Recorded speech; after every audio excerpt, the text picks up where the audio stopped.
함께 묵상할 말씀은 구약성경 신명기 24장 13절부터 22절까지 말씀입니다. 신명기 24장 13절부터 22절까지 말씀. 제가 가진 성경은 구약성경 299면입니다. 신명기 24장 13절부터 22절까지 말씀, 하나님의 계시의 말씀을 한 절씩 교독하겠습니다. 해질 때 그 전당물을 반드시 그에게 돌려줄 것이라. 그리하면 그가 그 옷을 입고 자며 너를 위하여 축복하리니 그 일이 내 하나님 여호와 앞에서 내 공의로움이 되리라.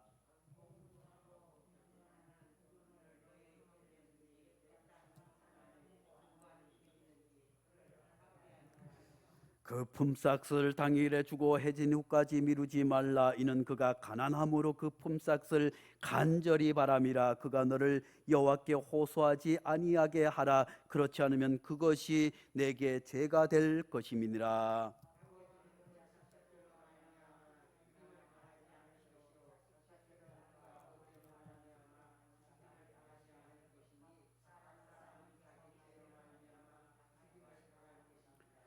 너는 객이나 고아의 송사를 억울하게 하지 말며 과부의 옷을 전당답지 말라.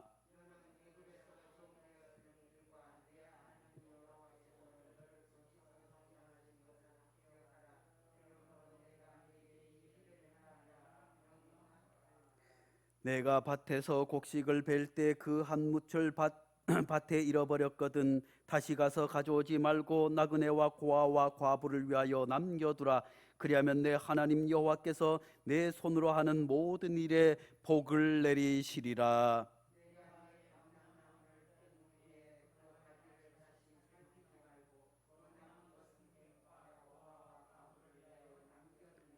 내가 내 포도원의 포도를 딴 후에 그 남은 것을 다시 따지 말고 객과 고아와 과부를 위하여 남겨두라. 너는 애굽 땅에서 종되었던 것을 기억하라. 이러므로 내가 내게 이 일을 행하라 명령하노라. 아멘. 이 말씀은 살아계신 하나님의 말씀입니다. 하나님께서는 이스라엘 백성들에게 특별한 대상으로 삼아 주셨습니다. 애굽에서 400년 동안 종살이하던 그들을 하나님께서 10가지 재앙을 통해서 그들을 애굽에서 이끌어내셨을 뿐만 아니라 홍해를 가르치고 낮에는 구름띠 기둥으로 밤에는 불기둥으로 배가 고프다고 하면 만나와 메추라기를, 목이 마르다고 한다면 바위를 쳐서 그들을 드디어 가나안 땅으로 이끌어 내게 하신 줄로 믿습니다. 그러면서 하나님께서 십계명을 주셨을 뿐만 아니라 그들에게 이제 가나안에 정착하여서 그 젖과 꿀이 흐르는 땅, 하나님의 풍요로운 땅, 하나님의 은혜 안에 살아갈 때 너희들이 반드시 지켜야 할 것에 대해서 말씀해 주시면서 나 여호와가 거룩하니 너희도 거룩하라고 구별된 삶을 살라고 말씀해 주고 있습니다. 그것은 다름 아니라 가난한 자, 공군한 자, 빈한 자, 객과 고아와 과부들을 잘 돌보아야 한다고, 약자들을 그들을 도와야 한다고 말씀해 주고 있습니다. 그들은 기본적인 권리를 보장받지 못하는 사람들이었습니다. 오늘날에는 우리나라는 이제 과거에 정말 가난한 나라였습니다.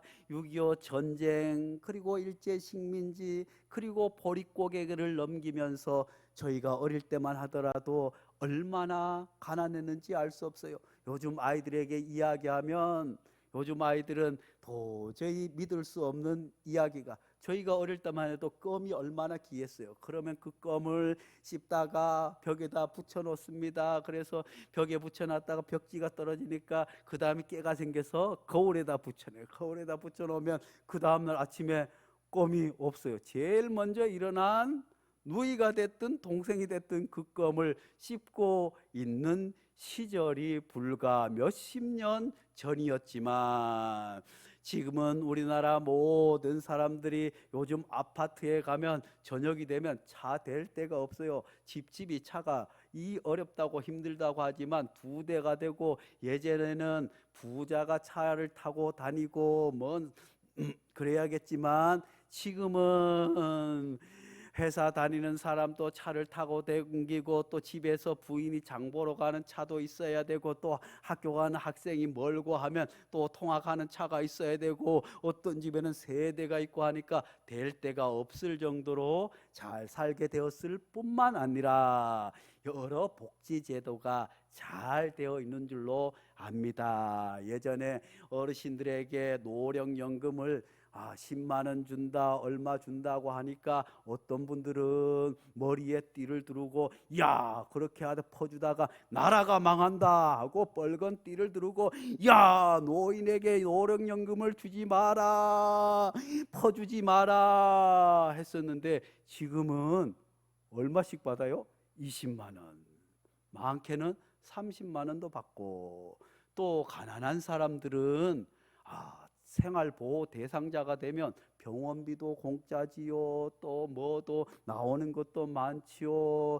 그래서 차라리 생활보호자로 계속 있겠다고 하는 게으른 사람들도 덜어 있기도 하고, 또 한부모 가정을 위해서 열심히 나라에서도 없고, 또 다문화 가정들도 여러 가지 혜택이 있어서 많은 혜택을 나라에서 주지만, 우리가 불과 몇십 년 전만 해도 그런 걸 상상했어요? 못했어요? 못했어요. 불과 10년 전에 노령연금 준다고 해도 나라 살림이 거덜난다고 하고 할 정도였는데, 가만히 따지고 보니까 우리나라가 그것보다 더 많은 것을 베풀고도 남을 만한 나라가 된 줄로 믿습니다. 이 모든 것이 하나님께서 주신 복인 줄로 믿습니다. 믿지 않는 사람들은 믿거나 말거나, 또 믿는 사람들 가운데서도 야, 정말 그렇겠어 하지만, 정말 가만히 돌아보면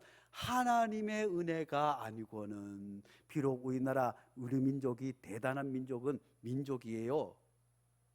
미국에서도 예전에 김대중 대통령, 노무현 대통령, 또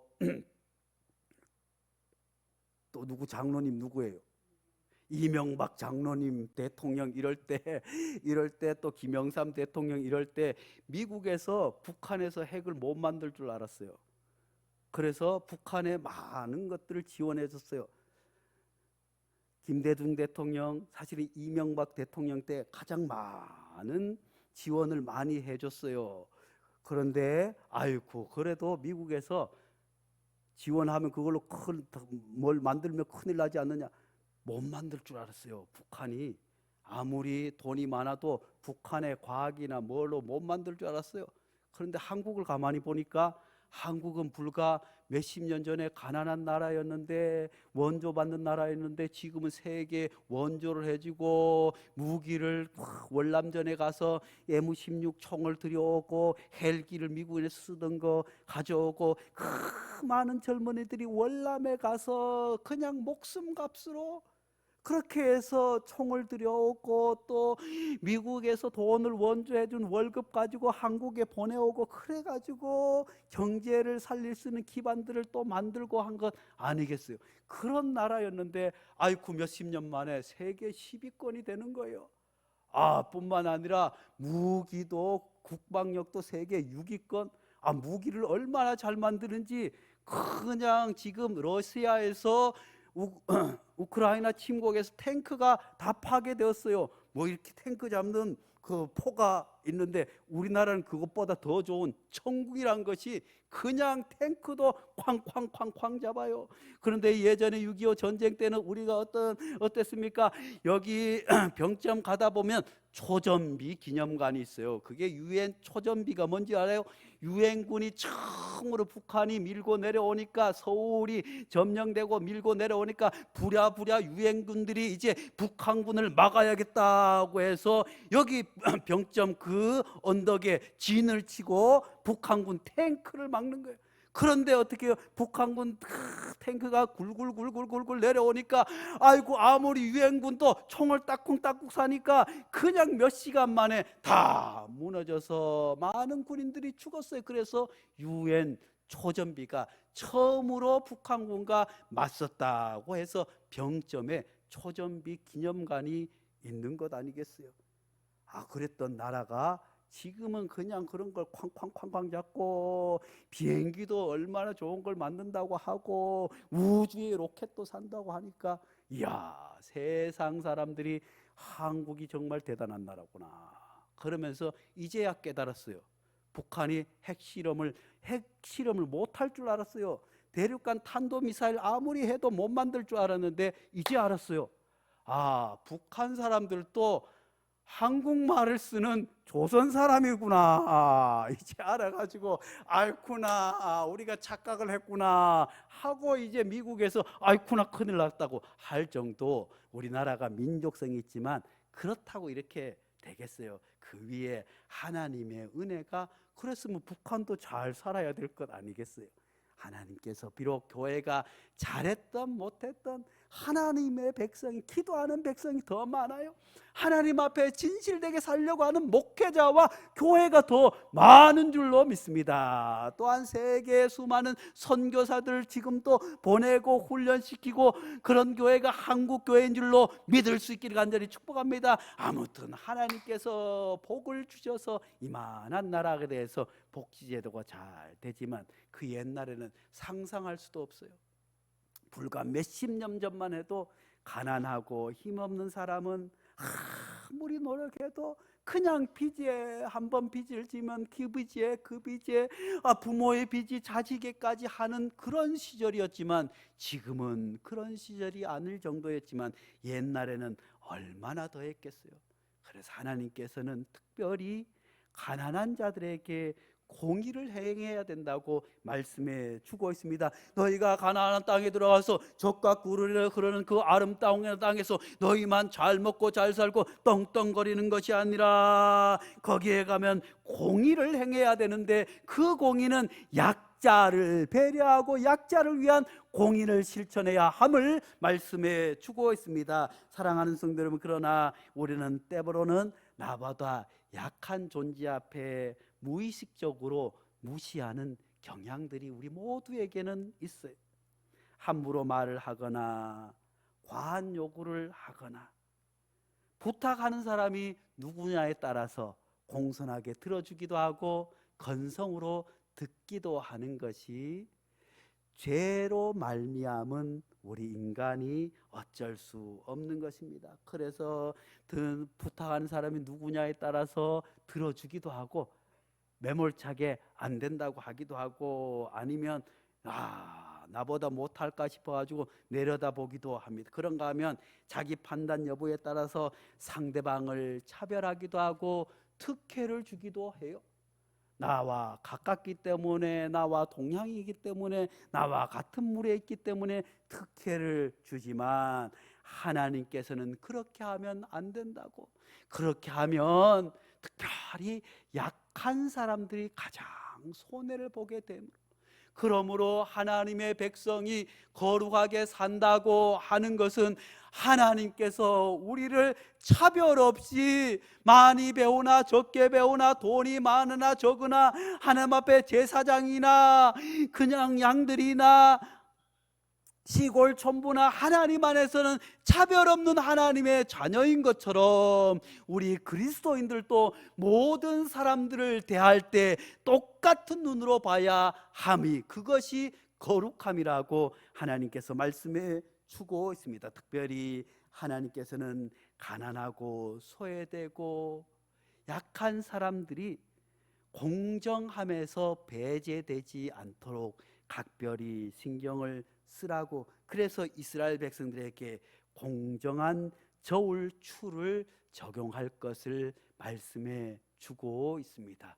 지금은 우리나라도 국민 수준이 높아져서 저울을 속이는 경우는 지금은 거의 없지만 예전에는 시장 고추 팔러 가도 저울을 속이기도 하고 관광지에 가서 회를 떠먹어도 속이기도 하는 것 아니겠습니까? 그러면 누가 손해를 보겠어요? 가난한 사람들이 가장 손해를 보는 거예요.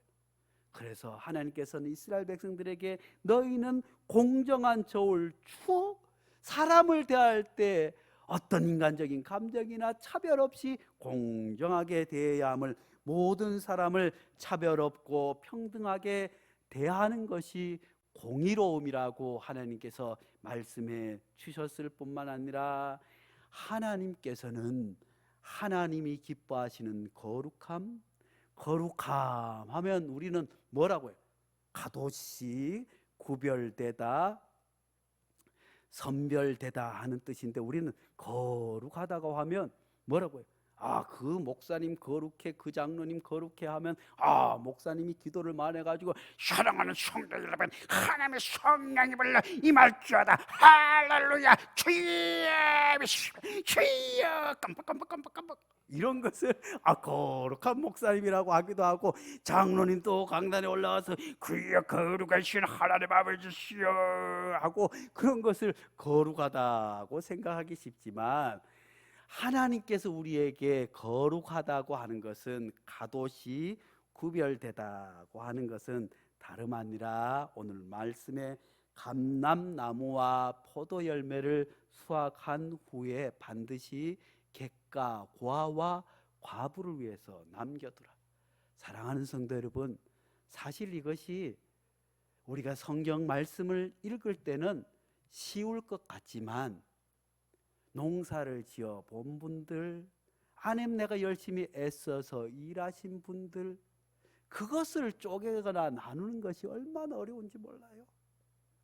농사를 짓지 않은 사람들은 곡식 떨어진 거, 벼 떨어진 거 아이고 새들이 먹게 놔두지 하지만, 농사 지어 본 분들은 1년 겨울 내부터 벽씨를 준비하고 논을 갈고, 또 비가 요즘까지 가물어서 어떻게 하나 물을 갖다 대고 퍼나르고, 그렇게 해서 또 비가 너무 오면 또 너무 와서 물꼬를 뜨고, 또 태풍이 오면 태풍이 오는 대로 그렇게 해서 농부들은 그 쌀 한 톨 한 톨까지도 얼마나 귀하게 여기는지 알 수 없어요.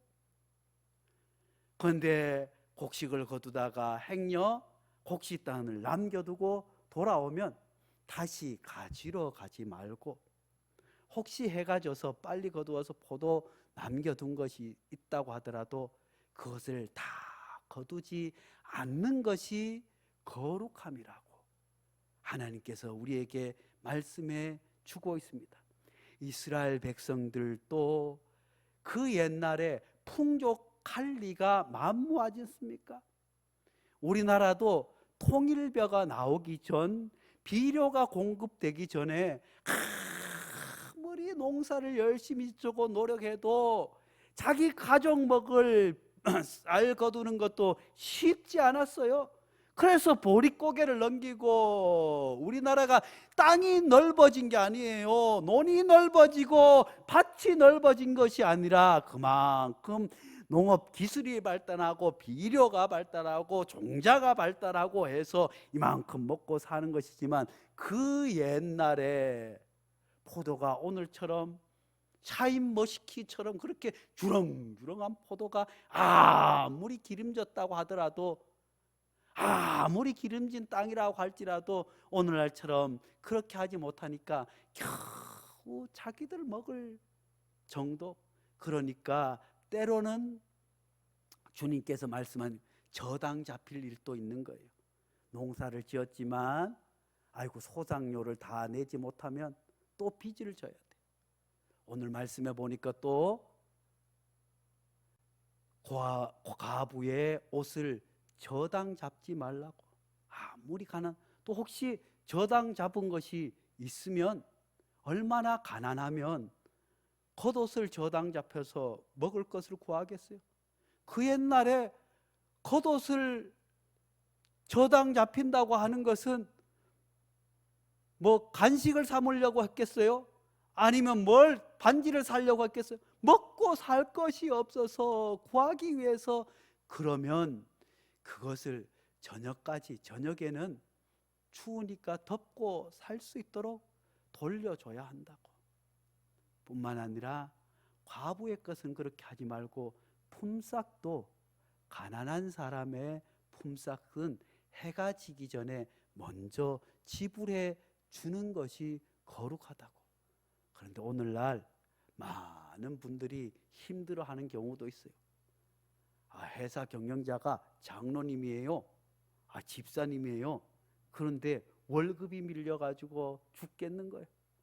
그런데 아이고, 회사 경영자들은 조금도 손해 안 보고 자기 거 다 하고 자기 재산들은 다 딸 이름으로 아들 이름으로 다 해놓고 종업원들 월급을 안 주는 그런 비양심적인 그런 분들은 아무리 교회 장로고 집사고 할지라도 거룩한 것이 아니에요.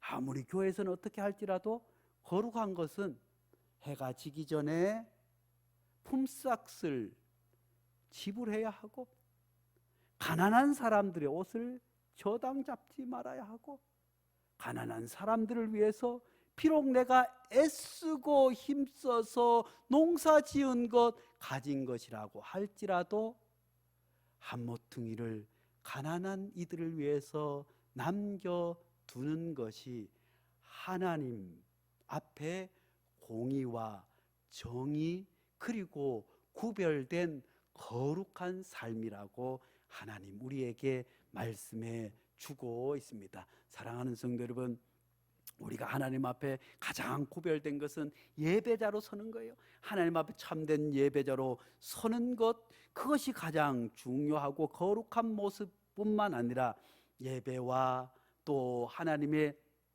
공의와 가난한 자를 위한 삶이 함께 갈 때 온전한 거룩함이라고 하나님 우리에게 말씀해 주고 있습니다. 사랑하는 성도 여러분, 하나님께서 이스라엘 백성들에게 뿐만 아니라 오늘을 살아가는 우리에게도 가난한 사람들을 배려하고 그들을 위한 공정과 정의를 실천하고 차별 없이 대할 뿐만 아니라 가난한 이들을 위해서 남겨두는 삶이 거룩한 삶이라고 말씀해 줌을 기억하며 날마다 거룩한 하나님의 백성 될 수 있기를 간절히 축복합니다. 거룩하신 하나님 아버지, 하나님, 우리가 예배에 열심히 올라오고 주일 성수 잘하고 11조 생활 잘하고 교회 봉사 열심히 하면 그것이 거룩함의 전부라고 생각할 때가 얼마나 많습니까? 하지만 하나님께서는 그것에 더해서 사람을 차별하지 아니하고 공정한 재판을 할 뿐만 아니라 가난하고 힘든 사람들을 배려하고 그들을 위해서 내 것을 남겨두고 보살피는 것이 거룩함이라고 우리에게 말씀해 주셨사오니 하나님, 우리가 하나님 앞에 온전한 거룩함으로 설 수 있도록 복을 더하여 주시옵소서. 예수님의 이름으로 기도하옵나이다. 아멘.